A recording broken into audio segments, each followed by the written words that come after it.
Hello, and welcome again to Research Chatter, a podcast sponsored by the Strategic Management Society. I'm your co-host, Ronnie Chatterjee from Duke University in North Carolina, and I'm joined, as always, by Charlie Williams from Bocconi University in Milan. Hi, Ronnie. So good to be back in the studio recording the podcast. Apologies to our listeners for the delay with this episode. We got caught up with our day jobs, and shame on us. Please think of this one as our strategy stocking stuffer for the holiday season. That's a great idea, Charlie. I've been looking for those last-second gifts here in the run-up to Christmas, and I can't think of a better gift than the fourth episode of Research Chatter. Your this kids series, will love it. Yeah, the kids will love it. Grad students, whoever you're looking for a gift at this point of the year. The purpose of the series is to highlight big ideas from business school professors from around the world. Each episode, we try to focus on one topic where B-School researchers are uncovering new insights, and we try to translate the findings into ideas that can work in the real world. And maybe these are things you can discuss with your students if you teach this stuff like we do. The podcast, at the end of the day, is an experiment to speed up the translation process from ideas to action. We've received great feedback from many of you on our last 3 episodes. Charlie was proud to tell me the other day that we had over 1,000 people download the last episode that was recorded and released on the SMS conference webpage in Denver. Please continue to share your thoughts on these discussions. We're going to go for 10,000 for this one. Charlie, what do we got lined up for today, though, for the episode? 10,000. Well, that would certainly be disruptive. Well, we're turning today to a concept that made the leap really from the pages of Strategic Management Journal to the lips of entrepreneurs and business leaders around the world. It's something that captured for so many people, I think, the promise and the threat of how companies could remake the business landscape with the rise of the internet and the spread today of digital strategies. But it's also something that's really reached a bit the status of business cliche. So now you hear people who are using the concept but apologizing for using it in conversation or analysis. We're talking, of course, about disruptive innovation. It's an idea that is thrown about so constantly, and sometimes, let's be honest, hijacks for the needs of a given pitch or presentation, so it tends to be used a bit loosely. So the first thing we want to start off with is what really does the theory of disruption actually say? Well, Charlie, I mean, actually getting the definition is very pertinent because, you and I think we set out to disrupt the podcast industry with this particular thing we're working on. And we were very happy to use it without the air quotes that you're talking about. But that really gets to a key issue, which is that to disrupt, which is basically to change anything we don't like in the world, to bring down huge bureaucracies. That's how people are using it now. But it's actually quite different than the way that Clayton Christensen, a professor at Harvard Business School, used it in his seminal work. And I just ended up teaching a case using a simulation game designed by HBS where we talk about disruption. And the interesting thing for my students was to kind of emphasize that, it's not that these companies, these large companies like Kodak, for example, were disrupted by new entrants because they weren't smart or they didn't have good management. In fact, the theory of disruption is that the managers in the incumbent firms are paying too much attention to existing customers. It's sort of a counterintuitive thing for my students. So That's right. It's when good management actually leads to more problems.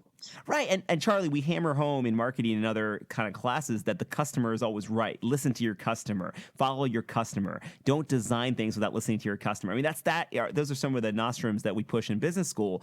And what Christensen was saying way back then was that actually good managers who listen to their customers too much and ignore, for very rational reasons, the latent needs, right, of the market, people who aren't yet in the market. That's what leads to disruption. And I like to give some examples of, for example, the telephone, the early development of the telephone versus telegraphs. So telegraph was actually a widespread technology. Telephone came into being, but it was no competition for the telegraph in long-distance communication. It was really good for short distance. So, of course, Western Union, the telegraph company, decided not to get into the telephone business, even though they owned some patents, thinking that it would never be good for long-distance communication. Well, what happened, as often does with disruptive technologies, telephones were great for short communication, and they eventually evolved into superior technology for long distance as well. That's the story of disruptive innovation and the definition that I like to use in class, much different than how it's used in the popular language. Yes, that's true. It really has slipped away from that origin. That's right. But Charlie, the theory that Christensen put out did arise from real data, real empirical analysis of the computer hard disk industry, which is a popular one that a lot of people have looked at now. So, I mean, how does the data that he analyzed actually match the theory that he articulated? Yes, that's right. So we're kicking it off with 2 papers today. One from Strategic Management Journal, which was his original article about this. Well, there was a set of them, but there was one in SMJ in particular. that looked at the hard drive disk industry for the emerging computer industry. And he went in and really examined in close fashion all the transitions from the beginning of when they started storing data or selling drives that would store data for mainframes, and how those generations evolved. So they were big 14-inch discs to begin with, and then they dropped down to, I believe, 8-inch discs, and then they dropped down to 5-inch discs. It doesn't sound like this big transition. They get smaller. We're so used to that now. But he went through that data and careful case analysis, not just the statistical data, but really talked to about 70 managers, he says in the article, from every one of these companies to look at the process that they went through to change this. Yeah, and Charlie, I mean, this gets lost, I think, on a lot of us who are reading these papers today. You know, if you're a grad student in the year 2015, and maybe you're a grad student listening to this, you can look at these older papers and books and say, oh, you know, they didn't have this kind of data, they didn't use this kind of technique. But to be able to get basically deep into the disk drive industry, really understand it through interviews and archival data, I mean, this is what made this body of research really impressive. And human action comes through in a way that it often doesn't in a purely statistical study. You just feel those managers sitting in these companies and facing these challenges where even the CEO is fighting to get engineers put on new projects with smaller disks that aren't appealing to their old customers. And it's a real struggle for them to keep resources committed to these new things when their existing products are so demanding and so but profitable. That's the richness, Charlie, that really makes this disruptive innovation theory so alluring. Those stories about the CEO fighting the bureaucracy inside the company. Sorry, I think that does explain some of the success of this. So when it's stepped beyond SMJ, you know, when he lines up just the data, it's mostly about the sequence of entry that he says, you know, we see these market leaders and they aren't the market leaders the next time. We see more entry by new companies every time this new generation comes out, and the old leaders aren't the new leaders in this new world. You know, we'll talk about the next statistical analysis, but as this made the jump, as he wrote this book, The Innovator's Dilemma, that's based on this, that really fleshes this out and drives it home in such a powerful, convincing, and human fashion, it's that rich, deep knowledge of the struggles that these managers have that has made this so compelling. Yeah, I mean, look, Charlie, you know, I think whether or not the theory lines up with every particular example and generation in the disk drive industry, we should look at that. But more broadly, I think what made this theory so successful is the following. One is, I think Christensen has a fantastic sense for the data that he's working with, both at the individual level, the CEOs, as well as the data points that he can put in a statistical software package. And that's really important. And that's somewhat of a lost art as we start to emphasize different things in our research. And there are good reasons for that shift as well. Secondly, you know, you can look around the world and you can look at this disruption frame and you can see a ton of things that are getting disrupted. Look at what's happening in media. Look at what's happening in entertainment, the way we consume news. Not to mention, Charlie, even business schools themselves. A lot of my students this year have come up to me and said, Ronnie, you know, you're in a dinosaur business right now. You're the mature industry. You're the Kodak. While you're paying attention to all this stuff like in-class interactions and the everyone being on one campus, these massive open online courses are proliferating. They're exactly the theory of disruption in action today in your own industry. And I think about myself. Maybe I'm that CEO who's struggling to either see the threat or act against it. I mean, Charlie, what do you think? I mean, business schools, are we even getting... There you are. The last few months, spending all your time teaching core strategy instead of doing this podcast like you should have been. That's right. That's right. This is really what I should have been focused on. Yeah. So absolutely, it's so compelling, though, and in fact, Christensen, I think, has been advising Harvard in their own approach to how they should deal with the real ferment. There's a lot of experimentation in instruction and how that can change. Now, I'd add a note of skepticism here in the sense that maybe with education, there's some things the theory just can't get at. The role of social structure, the role of status really for getting into schools, for getting jobs after schools. There's a whole lot of social advantages that are completely separate from technology that the top existing schools have. So they may be able to weather this period of change in instruction and still come out looking very pretty. But Charlie, I got to push back. I mean, think about this. In Silicon Valley right now, it's less important whether you got your computer science degree degree from Stanford or Santa Clara or nowhere at all. They're finding ways to test competency with assessments, meaning that if you can show that you can do the job, you can get the job. Now imagine if, and this would be true disruption, we actually had competency tests for MBAs, meaning that you could take a test at the end of business school, or even not attending business school at all, the way you think about the bar exam in U.S. legal, and you could prove that you're a competent manager. If we're really serious about professionalizing management, you might think of a competency exam as being one way to do that. And wouldn't that change the whole dynamic for business? Yeah, no question. I mean, it would so change our business, but it'd be really exciting in the sense that, I think it would, there's no question it would really push us to up our game a lot. But I'll believe it when I see it. The top finance places, the top consulting companies, and even, say, Google and Facebook, their hiring is very heavily tilted towards elite schools. Still, the people in the clutch, they fall back on just measures of status. You're right, Charlie. I also think, some of these disruptive forces may affect schools that are lower down the list. I think for the top schools, you're right. They're basically buffered by status and legacy and years of reputation that have been built up. But when you see a new entrant, for example, Jack Welch has started a new management school in cooperation, I think it's with Strayer, the for-profit university. When you see something like that, I think it's going to be much more likely to impact schools that are further down the U.S. News, World Report, and Business Week rankings than it is at the top. Meaning that, can you justify paying, X tens of thousands of dollars a year for an education at a particular school when you could do it for far less at Jack Welch's Institute and have access to the same network and opportunities? I think for the top schools, that's very hard for these new entrants to really disrupt. So, it could affect different strategic groups in the industry, not all of them all at once. And I think that's another thing to consider. It's true. But it is not an industry where we see the leading players just shying away from it. We've got Wharton putting more and more of their core MBA class up online for free. Harvard offering online offerings. Coursera really emerged from Stanford. MIT has lots of action in this. So there's clearly the top players are thinking about this, experimenting this, working in this space. And Charlie, it's because we've all studied disruptive innovation, and we're all students of Clay true. Christensen. Maybe he's rewritten the history. This is the true test. If you ask any CEO today what they know about strategy, they might say the Porter's five forces, and I think they'd likely say disruptive innovation. And the reason I think is there's something even more compelling than the match between the theory and the data, which is incredibly important for empirical researchers like you and I.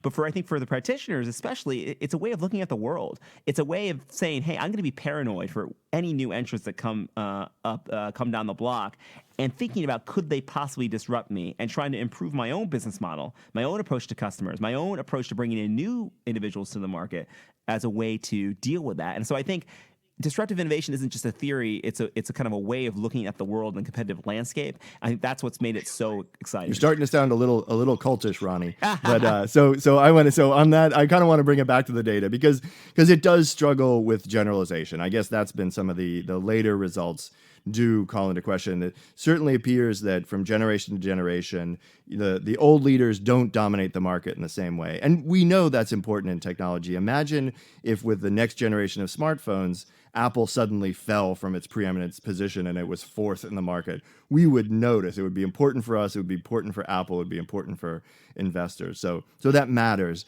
But another paper we looked at for this talk was by Andrew King and Chris Tucci. They looked at the very same setting, but with a slightly different approach and a more empirical, statistical approach. And they kind of generalized it. It wasn't really framed around disruptive innovation, but they did discuss it afterwards, and their results clearly speak to it.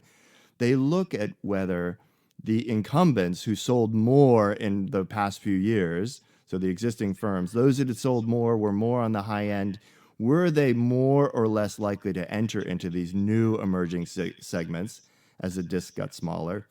And then did they make more money? Well, did they sell more? So we should be careful if they did that. And their results are pretty clearly the firms that were making more in the prior generations were actually more likely to enter. And if they did enter, they sold a lot more units and may had a lot more revenue. So at least there, if we try to generalize it, even within a setting to say, okay, among these incumbents, are you more trapped by your customers, since that's a key part of his argument? Are you more trapped if you have more of them, if you are a more dominant player? And at least as far as getting into these markets, it doesn't look like that's the case. So some questions emerge about how well this generalizes within the industry, and then of course beyond the industry. Yeah, Charlie, I take your point because you're right. It's easy to get excited about these ideas. I mean, what I was talking about previously was just the excitement I have in terms of the way of looking at the world. But you're kind of getting back to the reason that we're really in this business, which is to, not just put up ideas out there that are compelling, but actually make sure they're the right ideas and that there's mechanisms of action in the real world that we can document that support those ideas. And so I think, it's important to know, are incumbent firms, yes or no, less likely to be able to take advantage of a new generation of products? And even if they aren't, is it because of the mechanism that Christensen talked about in the Disruptive industry? And how much can you generalize from that industry, right, in terms of running these things? And what you're saying is a lot of the data that's coming out and a lot of the criticism is saying, no, it doesn't line up. And even if it's popular with practitioners or it has general appeal, as strategy scholars, our job is to go back and look at this and think about, is this really the right set of ideas? That's where Jill Lepore in the New Yorker really comes in as well. So this was kind of an interesting angle, Charlie, for those who don't know. Yes, suddenly it popped into kind of popular press in a way. Yeah, in the New Yorker after all this time, and a colleague at Harvard, no less, and a historian, wrote this article in the New Yorker kind of discussing some of the major critiques with disruptive innovation. What did you make of Jill Lepore's article? Yeah, so I found it, it was just very interesting to see. I do think the popular use of disruption was really ripe for some backlash. It had become so widespread and so loosely used, and really a rallying cry for anyone who said they wanted to have a successful startup. You had to be disrupting something. Yes, anything. And so her article was a really useful corrective in the sense that it said, maybe this just doesn't capture even what has gone on in some of the key examples that Christensen has used, like the steel industry and the rise of the mini mills. I think what happens, though, is, the theory was so compelling and interesting that then people ask you to apply it to all sorts of different settings. And frankly, a lot of the expansion of the word disruption, both in terms of what it covered and the frequency of how it was used, was done by other people. So almost you can sometimes be a victim when you have a really popular set of ideas that other people appropriate the ideas. They use it. They say, well, this looks exactly like the situation that I'm facing, that I learned about on that podcast or a business school. And so the backlash and the pushback that Lepore is doing, not everything there is related to things that were actually said in the original theory or the papers. A lot of it, I think, is the notion that everyone's using these words. It's almost been too successful. So I think this is the tension between, what we do in academia and the practical nature of what we do. We're in this interesting field where we have a chance, and this is what this podcast is about, to generate ideas people actually care about, people actually take seriously. Absolutely. But when we hand it over, when we cross the chasm and hand it over to that wall, it becomes someone else's property for them to use it, for them to kind of add their own mark. And then we come back to the academic world and say, was it really as general as we think? And I think, by the way, I think that's a useful role for us. I think this is the way that research and ideas should get produced and vetted and critiqued and reinvented. Yep.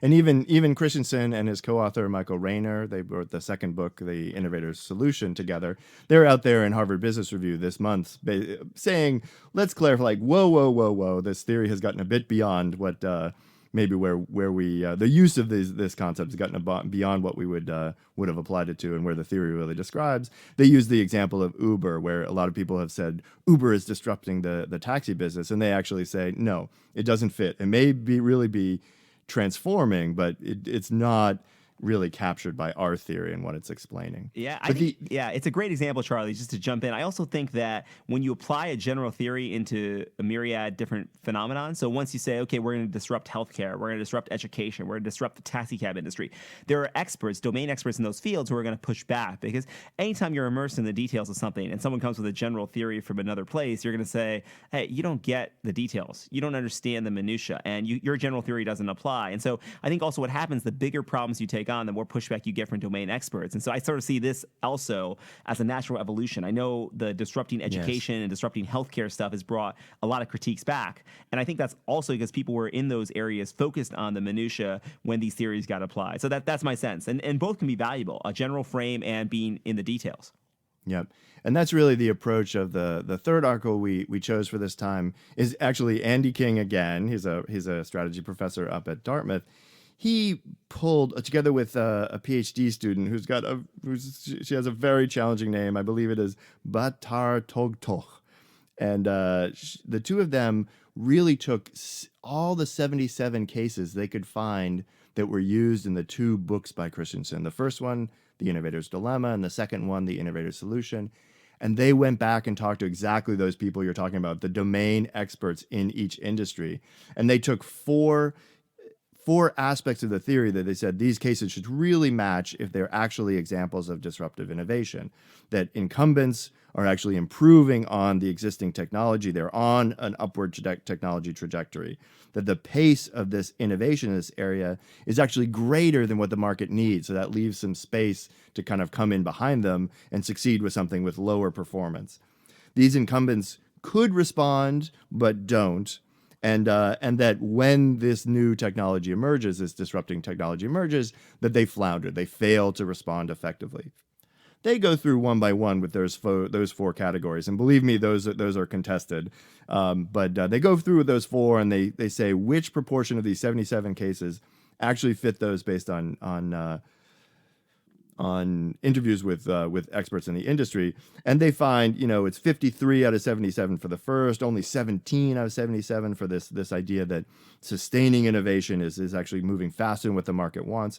At the end of the day, what they find is 7 out of the 77, only 7 of them actually match all 4 criteria. So they raise some concerns that when it's generalized to these concrete examples, which are so powerful and certainly captures something really very real about the world, that it doesn't hold up as strongly.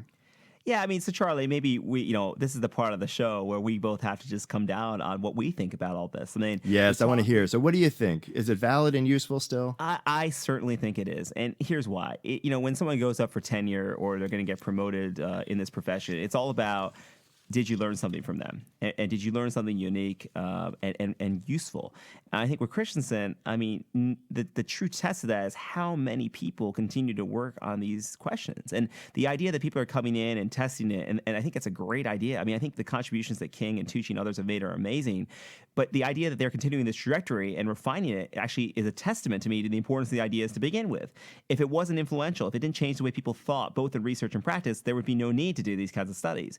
So I see this as kind of the natural evolution of science. You introduce a set of ideas. They're very influential in this case, and that's kind of a 1 in a million thing to begin with. And then other folks come down. Sometimes they have better instruments. Sometimes they have better data. Sometimes they have a different way of looking at the world, and they try to establish boundary conditions, or they try to say that the theory isn't as general as they want. And then if you're really lucky and your idea becomes super popular, there's pushback that it's been, too popularized. And that's how I see what's happening here. And I think our contribution as scholars, when we go out and talk to companies or we do podcasts like this, is trying to explain to people about some of these boundary conditions and say, don't apply this blindly. Don't just take one theory or one paper without a grain of salt. There's all this other work that's been done since the 1980s and 90s, and we've talked about some of these today that should also inform the way you look at this problem. So now there's a canon rather than just a few articles, and I think that's great for science and social science, and I think it's a fantastic testament to the innovator's dilemma and all the work they came after. No kidding. So I agree completely. In going back to the first book, just to prepare for this, the sense you get reading that book is really, here's a man at the top of his game. He knows this industry so well. He's come up with such a creative and interesting understanding of what's happening there. It's not a simple story, but he manages to tell it in just a very clear and compelling fashion. The combination of story, of theory, of data and example, it's still a great read, and incredible amount of skill went into that. I could just respect that as another scholar and researcher. Sure. Summing up for me, the usefulness and validity, I think we're at the point where we need to understand it also as part of a broad array of research, especially at that time, that really highlights how powerful inertia can be for large established firms. Christensen, more than anyone, really highlighted that inertia isn't just about stupid and lazy big firms. As you said right from the beginning, inertia arises maybe even especially when managers are doing their jobs really well. So that part's very powerful. And when you lay it against all the other ways that we've studied inertia and how big firms get held back, we really have this sort of array of this broad understanding that this is something that firms struggle with constantly. As a theory of entry, well, there are many ways to enter niches and then expand. the very specifics of the comparative cost structures of sustaining versus disruptive innovations, these may not generalize as much as we originally thought or hoped. But the basic actions that the theory suggests for new entrants find a niche with unique needs that major players can't or won't serve very efficiently, and that remains quite valid. So, in some ways, the action implications of the theory really hold up even when some of the predictive mechanisms don't completely. But I guess the final thing I would point to is our collective love affair. I mean, throughout business, we have just loved using this concept. And it's been kind of the rallying cry of entrepreneurs who want to take over the new industries, establish successful new businesses. It has maybe obscured what's increasingly clear, this important empirical trend that incumbents appear to be becoming more powerful, not less. While we're all crying out about disruption, the rate of startups has fallen, the failure rates of startups have fallen, the growth rates of the fastest growing firms, and this is something that merits attention that maybe hasn't gotten it for the last 10 years. Yeah, and Charlie, I mean, two things to pick up that you said I think were really useful among many. One was this notion about the existing theories of inertia. Sometimes you'll read these things as a grad student in 2015, and you'll say, wow, I don't understand, these citations, or what is the conversation that this article or book is about. But for those of us who've read it in the original kind of form, maybe in a working paper or something like that, or have the context, you say, oh, so at the time the big debate was over X and Y, and this person is on Y side, and this is what they're pushing up against. Later on, you completely lose that thread because the context is completely different. So I think that's one thing. You wonder why they spend all this time in these books talking about some random theory or some set of papers you don't know about anymore. It's because they were trying to basically oppose or kill that theory to establish their own. Secondly, I think you're really right about sort of the seriousness with which we have to take our job. So I think your points at the end of the day about, it stands to reason that incumbents might actually be increasing their advantage. And if the startup rate is going down, lots of different ways to measure that. But if it is indeed going down, well, then all the general notion that we're disrupting everything is probably wrong. And we should go out there and talk to executives and practitioners and policymakers and say, here's the theory. You might believe that this is the theory that's unfolding across the world, but actually a lot of the data is pointing in a different direction.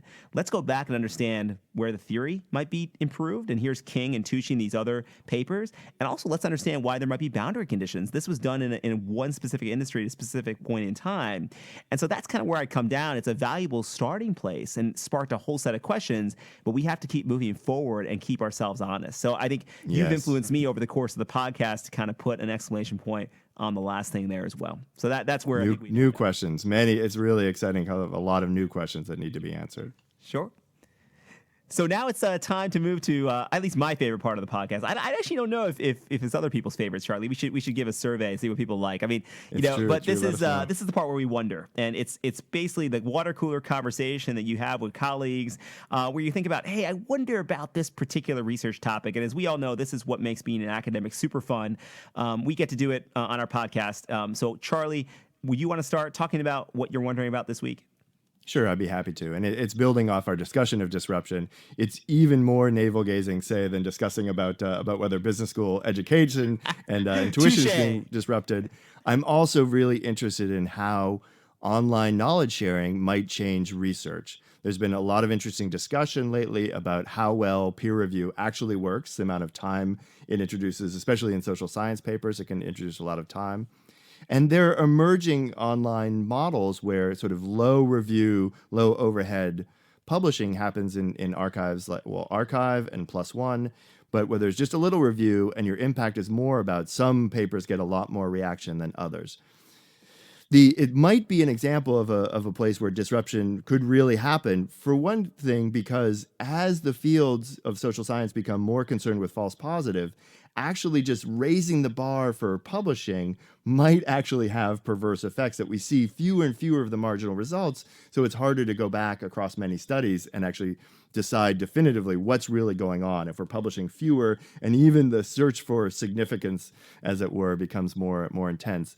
On the other hand, we do also see some models where more managed and curated academic publications can be quite successful as well. And for me, this was really highlighted, I think last week, Vox.com, one of the newer online publications, did an interesting kind of journalistic summary of, what are the problems with peer review. And they pointed out that the New England Journal of Medicine, the most influential journal in health research, is actually heavily edited by professional editors. They use academic peer review as a first but somewhat low bar round, and then they work very hard to actually select the articles they'll put in and shape them so that they're really useful both for researchers and for the doctors who rely on that research to care for patients. So I think it would be really interesting. I don't know if this is going to be disruption. I think we may end up with a very interesting ecosystem where we have the same sorts of peer-reviewed journals we've had, some online archives which function really differently, and then maybe some academic, say more academic than a Harvard Business Review, but heavily edited and curated journals that are out there. I look forward to seeing and finding out. Yeah, Charlie, I'm wondering about the same thing. I mean, this topic that we've been talking about today makes me wonder if everything that we do in regards to research is going to change in the next, let's say, 10 to 20 years. For example, I mean, the way we share research ideas through conferences, for example, I mean, we have these working papers that get disseminated after, quite a bit of work, working on the data, working on the front end, and then presenting to our colleagues. But the speed of which ideas are being exchanged is much, much faster in the real world. It's being accelerated as people share ideas in short bursts of characters on Twitter or on status updates on Facebook. Now, complex ideas like the ones we try to work on might not be amenable to that, but that might be to our detriment if we're not able to share ideas as quickly as they are in other spheres. Secondly, and to this point, is the research infrastructure is changing a lot too. There's a lot of research expertise being built up in companies related to social science now. So the number of companies in Silicon Valley that now have not just data scientists, but chief economists.